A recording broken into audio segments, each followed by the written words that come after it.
So hello everyone. तो कैसे हैं आप सभी। मैं आशा करता हूं कि आप सभी अच्छे एवं स्वस्थ होंगे और आप अपने 10वीं कक्षा की तैयारी काफ़ी ही बढ़िया तरीके से कर रहे होंगे।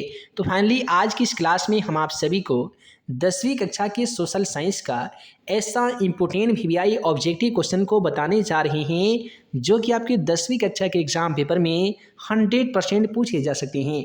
तो चलिए फ्रेंड्स, बिना समय गवाए पहला क्वेश्चन का आंसर देख लेते हैं। है दोस्तों, आज का पहला सवाल क्वेश्चन नंबर 1 में दिया गया है कि ग्राम पंचायत का प्रधान कौन होता है। तो बच्चों याद रखिएगा, ग्राम पंचायत का जो प्रधान होते हैं ना, उसे हम लोग मुखिया कहते हैं। तो क्वेश्चन का सही जवाब ऑप्शन बी हो जाएगा। यदि ग्राम पंचायत के बदले में एग्जामिनर आपसे पूछे कि ग्राम कचहरी का प्रधान कौन होता है, तो बच्चों वैसे स्थिति में आप सभी का राइट आंसर सरपंच हो जाएगा। उसके बाद में अगला सवाल क्वेश्चन नंबर 2 कहता है कि भारत में नगर निगम की स्थापना कहाँ पे हुई थी। बच्चे, भारत में नगर निगम की स्थापना की बात करेंगे ना, तो सबसे पहले चेन्नई में हुई थी। कई बार एग्जामिनर यहाँ पे चेन्नई ना देकर मद्रास भी दे देता है, तो वैसे स्थिति में मद्रास भी आपका सही जवाब हो जाएगा। यदि आपसे पूछा जाए कि ये बताइए कि बिहार में पहला नगर निगम की स्थापना कहाँ पे की गई थी, तो आपका एक ही जवाब होगा प्यारे बच्चों, वह हो जाएगा पटना। यदि आपसे पूछा जाए कि प्रथम जूट मिल कहाँ स्थापित किया गया था, तो ये भी याद रखिएगा, कलकत्ता में स्थापित किया गया था। किस को भारत का वित्तीय राजधानी कहते हैं, तो ये भी याद रखिएगा बच्चों, मुंबई को भारत का वित्तीय राजधानी भी कहा जाता है। आइए अगला सवाल क्वेश्चन नंबर 3 को देखते हैं। दलित पैंथर्स नामक संगठन का संबंध किस राज्य से है। देखिए यहाँ पे आपसे 2022 में भी ये सवाल पूछा गया था कि दलित पैंथर्स नामक संगठन का संबंध किस राज्य से है। तो बच्चों याद रखिएगा, इसका जो संबंध है ना, वो महाराष्ट्र से है। और याद है बच्चों, काली कपास मिट्टी का जो पैदावार है ना, वो सबसे ज़्यादा महाराष्ट्र में ही होती है। और पक्की सड़कों की लंबाई की दृष्टि से कौन सा राज्य अग्रणी है, तो ऐसी स्थिति में भी आपका राइट आंसर महाराष्ट्र हो जाएगा। उसके बाद में अगला सवाल क्वेश्चन नंबर 4 में दिया गया है कि भूकंप के समय पृथ्वी की सतह पर सबसे पहले पहुंचने वाली भूकंपीय तरंग कौन सी है। तो बच्चे याद रखेंगे कि भूकंप के समय पृथ्वी की सतह पर सबसे पहले पहुंचने वाली भूकंपीय तरंग को हम लोग पी तरंग अर्थात प्राथमिक तरंग कहते हैं।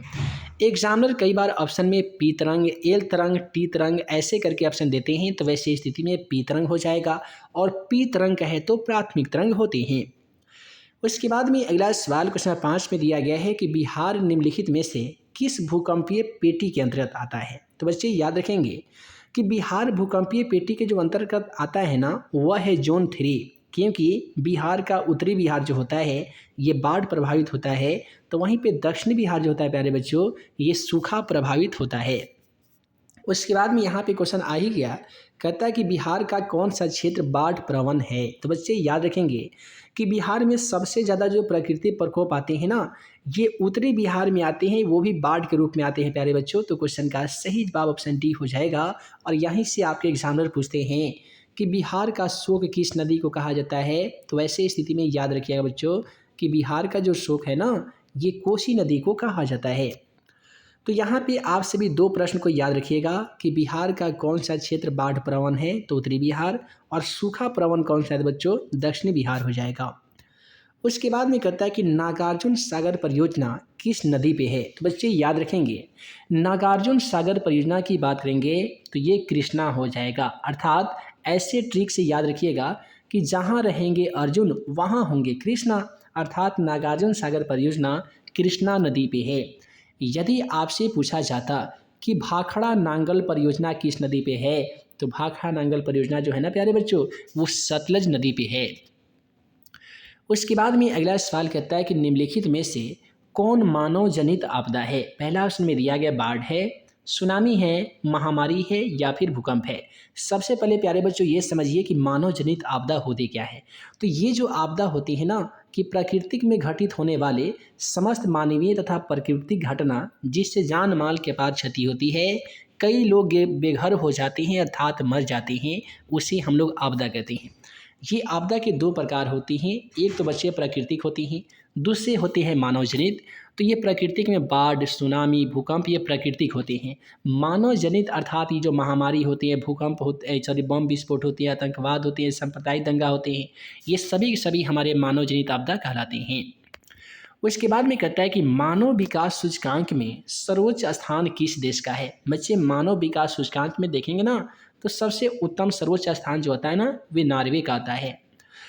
उसके बाद में अगला सवाल कहता है कि राष्ट्रीय विकास परिषद का गठन कब हुआ था। बच्चों जब बात करते हैं सन 1947 को तो यही 1947 का टाइम होता है जब भारत और पाकिस्तान का विभाजन हो जाता है और भारत देश आज़ाद भी होता है। 1950 में भारत देश का जो बहुत ही बड़ा लिखित संविधान है हमारे देश का उसे लागू कर दिया जाता है। 1951 में पहला पंचवर्षीय योजना लागू की जाती है और सन 1952 की बात करते हैं बच्चे तो सन 1952 ईस्वी में राष्ट्रीय विकास परिषद का गठन भी हो जाता है। अगला सवाल क्वेश्चन 11 कहता है कि 12वीं पंचवर्षीय योजना का कार्यकाल क्या था। बहुत सिंपल है, जब 12वीं पूछ जाना तो 2012 में 5 को ऐड कर दीजिए, क्या होगा जी 2012 से 2017 हो जाएगा।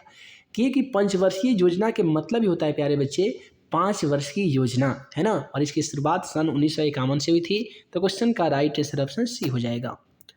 अगला सवाल देखिए क्वेश्चन 12 क्या कहता है, निम्नलिखित में से कौन विकास सूचकांक का सूचक नहीं है। राष्ट्रीय आय ये बिल्कुल है, सॉरी यही नहीं है ना। कहता है कि कौन सा विकास सूचकांक का सूचक नहीं है, तो राष्ट्रीय आय जो है ना ये विकास सूचकांक का सूचक नहीं है। अगला सवाल क्वेश्चन 13 को देखें तो कहता है राष्ट्रीय मानव विकास सूचकांक में किस राज्य का दर्जा अर्थात रैंक सबसे ऊपर है। तो यदि हम देखें राष्ट्रीय मानव विकास सूचकांक में तो केरल एक ऐसा राज्य है प्यारे बच्चे जिसे मसालों का प्रदेश भी कहते हैं। यहाँ की साक्षरता दर सबसे अधिक भी है और इसी राज्य का जो रैंक है ना ये सबसे ऊपर है राष्ट्रीय मानव विकास सूचकांक में। उसके बाद में अगला सवाल क्वेश्चन 14 कहता है कि निम्नलिखित में कौन सा द्वितीयक आर्थिक क्रिया से संबंधित है। तो बच्चे याद रखेंगे प्राथमिक यदि आपसे पूछे जाते तो कृषि आंसर हो जाता, यदि आपसे द्वितीयक पूछा जाएगा ना तो उद्योग हो जाएगा, तृतीयक पूछा जाएगा प्यारे बच्चे तो सेवा हो जाएगा। तो ऐसी स्थिति में क्वेश्चन का सही जवाब ऑप्शन सी हो जाएगा।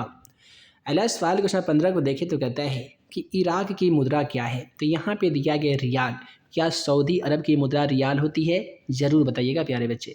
दिनार की बात करते हैं ना तो इराक की मुद्रा दिनार होती है। डॉलर की बात करते हैं बच्चों तो सिंगापुर अर्थात अमेरिका की मुद्रा क्या है तो डॉलर है।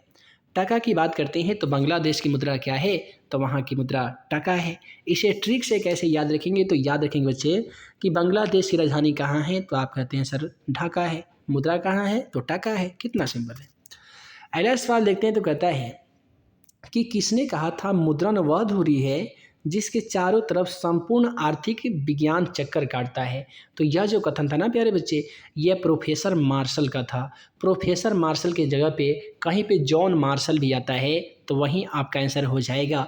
इन्हीं का कथन था कि मुद्रा वह धुरी है जिसके चारों तरफ संपूर्ण आर्थिक विज्ञान चक्कर काटता है। अगला सवाल कहता है कि निम्नलिखित में से कौन अजैव संसाधन है। बच्चे अजैव संसाधन किसे कहते हैं, जिसमें जान नहीं होते हैं अर्थात जिसमें जीव जंतु नामक अंश नहीं होता है। वनस्पति इसमें होते हैं, पशुधन इसमें भी होते हैं, मत्स्य में भी होते हैं, लेकिन बच्चे ये खनिज में जीव जंतु नहीं होते हैं। तो ये सभी जैव संसाधन कहलाते हैं, लेकिन खनिज जो होते हैं ना ये अजैव संसाधन कहलाते हैं। अगला क्वेश्चन के बारे में बात करते तो कहता है नर्मदा बचाओ आंदोलन किसने चलाया था। प्यारे बच्चे याद रखेंगे ना कि नर्मदा बचाओ आंदोलन नर्मदा नदी के बांध को बचाने के लिए मेधा पाटेकर ने इस आंदोलन का नेतृत्व किया था। यदि आपसे पूछे जाते हैं कि चिपको आंदोलन किसने चलाया था तो चिपको आंदोलन से याद रखिएगा सुंदरलाल बहुगुणा ने चिपको आंदोलन चलाया था और मेधा पाटेकर ने बच्चों नर्मदा बचाओ आंदोलन चलाया था। अगला सवाल कहता है द्वितीय पृथ्वी सम्मेलन का आयोजन कहाँ पे हुआ था। याद रखिएगा कि 92 इसमें 1992 का टाइम होता है जब न्यूयॉर्क में द्वितीय पृथ्वी सम्मेलन का आयोजन किया जाता है। क्या पहला पृथ्वी सम्मेलन रियो डी जनेरियो में स्थापित हुआ था, ये हमें कमेंट करके ज़रूर बताइएगा।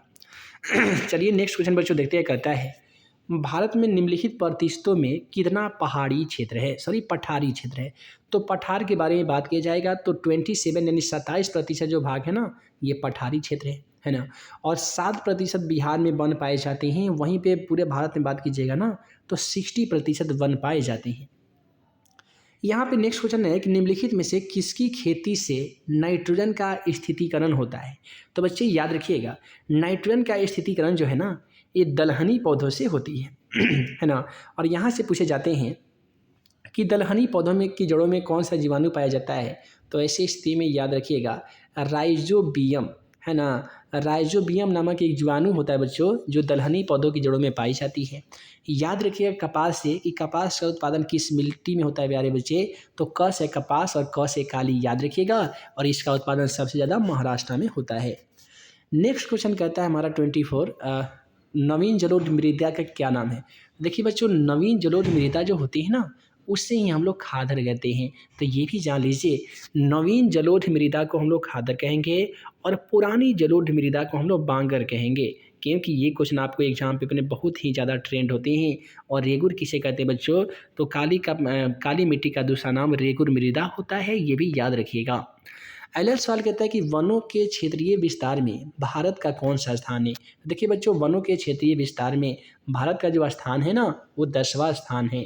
और ये पहले स्थान पे कौन है, तो क्या ब्राज़ील का जंगल है क्या, ये हमें ज़रूर बताइएगा। और याद रहे कि भारत के कौन सा राज्य में सबसे ज़्यादा वन का विस्तार है बच्चे, तो याद रखेंगे MP अर्थात मध्य प्रदेश। नेक्स्ट क्वेश्चन कहता है हमारा कि पेरियार राष्ट्रीय उद्यान कहाँ है। जब पेरियार राष्ट्रीय उद्यान के बारे में बात करते हैं ना, राइट आंसर प्यारे बच्चों केरल हो जाएगा। यदि हम आपसे पूछते कि संजय गांधी जैविक उद्यान कहाँ है, आपका एक ही जवाब आता कि सर बिहार में है। बिहार में भी कहाँ है, तो पटना में है। भारतीय राष्ट्रीय कांग्रेस की स्थापना कब होती है बच्चे, तो ये 1885 ईस्वी में होती है। किसने करता है, तो ये भी याद रखिएगा A.O. ह्यूम ने करता है। पहला इसका राष्ट्रीय अध्यक्ष किसे बनाया जाता है प्यारे बच्चे, तो WC बनर्जी को बनाया जाता है। प्रथम महिला अध्यक्ष किसे बनाई जाती है, तो एनी बेसेंट को बनाई जाती है। ये सब याद रखिएगा। सन 1950 से भारत का संविधान लागू होता है। 1947 में देश आज़ाद होता है ना, ये सब याद रखिएगा। फ्लाइंग शटल मशीन का आविष्कार किसने करता है, तो बच्चे याद रखेंगे ये जो जॉन के थे ना, जॉन के फ्लाइंग शटल मशीन का आविष्कार करते हैं। यदि आपसे पूछे जाते कि ये बताओ भाई कि सेफ्टी लैंप का आविष्कार किसने किया था, तो ऐसी स्थिति में हम्फ्री डेवी हो जाता। जेम्स वाट जो पूछे जाते हैं ना बच्चे कि बताइए कि वाष्प इंजन का आविष्कार किसने किया था, तो जेम्स वाट हो जाता है ना। कार्कराइट क्रॉम्पटन किसका आविष्कार किया, ये भी बता दीजिएगा।